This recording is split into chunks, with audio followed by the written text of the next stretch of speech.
தேனி மாவட்டம் பெரியகுளம் அருகே இரவு நேர ரோந்து பணியில் ஈடுபட்ட காவலரை தாக்கி செயின் பறிப்பில் ஈடுபட்ட சம்பவம் பெரும் பரபரப்பை ஏற்படுத்தியுள்ளது.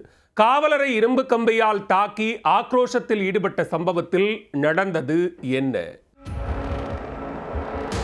ரோந்து பணியில் ஈடுபட்டிருந்த காவலரை இரும்பு ராடால் தாக்கி செயின் பறிப்பில் ஈடுபட்ட கொடூர கும்பல். தலையில் வெட்டு காயங்களுடன் மருத்துவ சிகிச்சையில் இருக்கும் காவலருக்கு நடந்தது என்ன?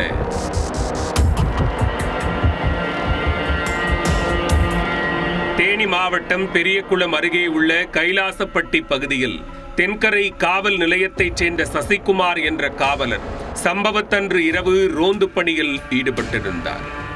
அப்போது கைலாசப்பட்டி காளியம்மன் கோவில் அருகில் சந்தேகிக்கும்படியாக நின்றிருந்த இரு நபர்களை விசாரித்த போது அவர்களிடம் கடப்பாரை, கம்பி உள்ளிட்ட ஆயுதங்கள் இருப்பதைக் கண்ட காவலர் சந்தேகத்தின் பேரில் இருவரையும் தரையில் அமர வைத்ததாக கூறப்படுகிறது. யார் என்ன என விசாரித்ததில் இருவரும் கோயிலின் பூட்டை உடைத்து கொள்ளையடிக்க வந்திருப்பதாக தெரிய வந்தது. இதனையடுத்து இருவரையும் பிடித்துச் செல்வதற்காக காவல் நிலையத்திலிருந்து கூடுதல் காவலர்களை வரவழைப்பதற்காக சசிகுமார் செல்போனில் பேசிக் கொண்டிருந்த சமயத்தில் அப்பயங்கர சம்பவம் அரங்கேறியது. இருட்டில் மறைந்திருந்த மேலும் 3 நபர்கள் காவலரின் பின்புறமாக வந்து இரும்பு ராடால் தலையில் பலமாக தாக்கியுள்ளனர்.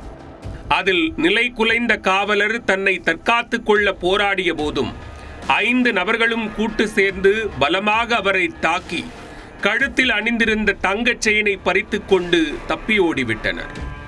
தகவல் அறிந்து வந்த சக காவல்துறையினர் படுகாயமடைந்த காவலர் சசிகுமாரை மீட்டு மருத்துவமனையில் சேர்த்துள்ளனர்.